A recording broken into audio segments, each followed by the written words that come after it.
Story 1. The Doll in the Attic.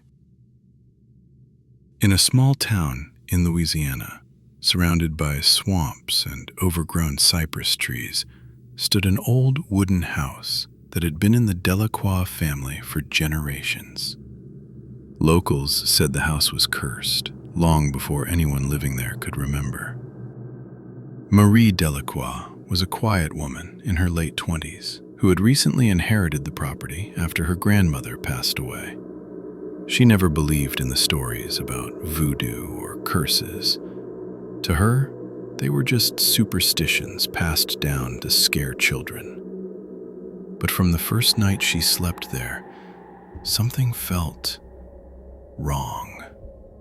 The house creaked constantly, even when there was no wind.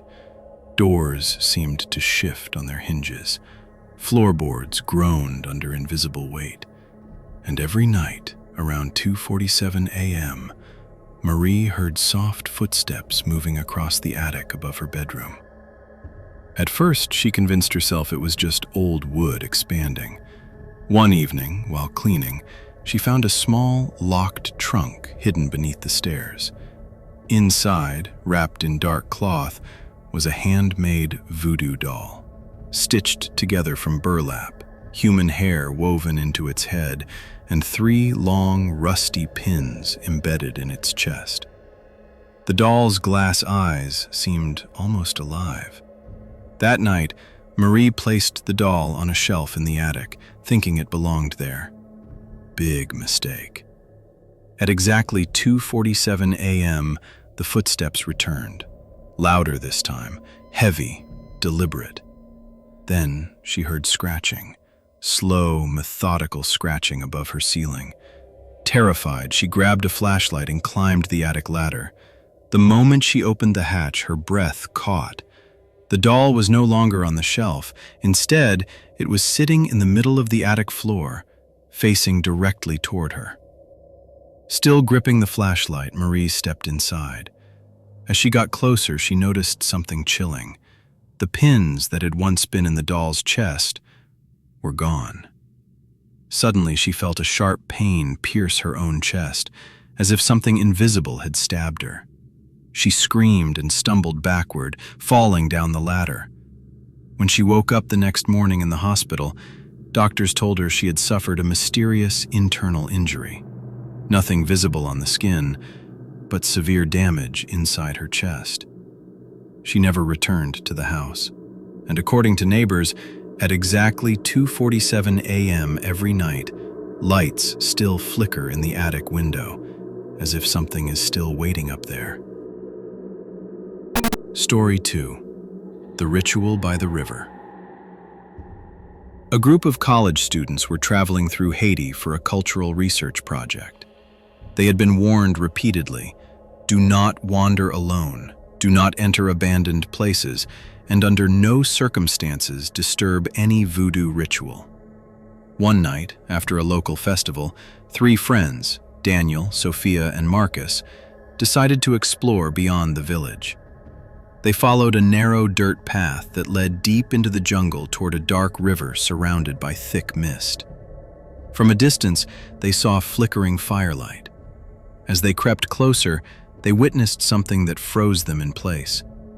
A group of cloaked figures stood in a circle around a small altar. Candles burned in a pattern.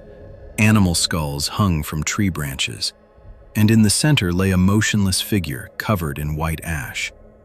The students realized too late, this was a sacred ritual. Marcus, trying to be brave, took out his phone to record. The flash went off accidentally. Instantly, the chanting stopped.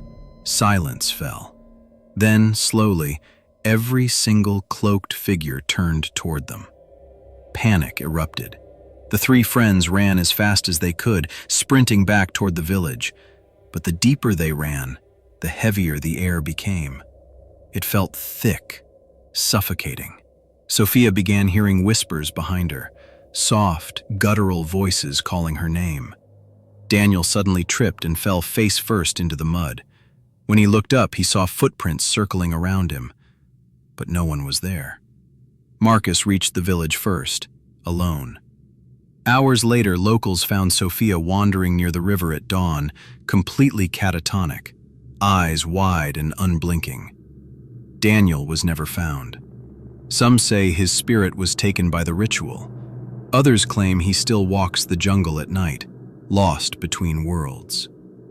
And every year on the same date, villagers report hearing his voice drifting across the river, crying for help that will never come. Story 3. The Bloody Voodoo Doll. In New Orleans, a young man named Caleb purchased a voodoo doll from a mysterious antique shop in the French Quarter. The shop had no name, no signs, and appeared only at night. The old shopkeeper warned him, "This is not a toy.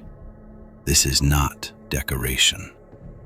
This carries a binding." Caleb laughed and bought it anyway. He kept the doll on his desk in his apartment, joking with friends that it would give him dark power. That night, he dreamed of being pinned to the floor while shadowy figures circled around him. When he woke up, he found 3 small puncture wounds on his arm, arranged in a perfect triangle. Shaken but curious, he decided to test the doll. He stuck a pin into its leg, laughing as he did so. Moments later, his own leg cramped violently, sending him crashing to the ground in agony. Terrified now, Caleb tried to throw the doll away, but every time he placed it in the trash, it reappeared inside his apartment the next morning. Then, the worst began. Blood started seeping from the doll's chest, slow, thick, and unnatural. At the same time, Caleb began coughing up dark fluid. One night, neighbors heard him screaming for hours. When police finally entered his apartment, they found him alone, lying lifeless on the floor. In the center of the room sat the voodoo doll, completely clean, no blood, no pins, just staring forward, as if it had finished what it started. The case remains unsolved, but the antique shop still appears on foggy nights, waiting for its next customer.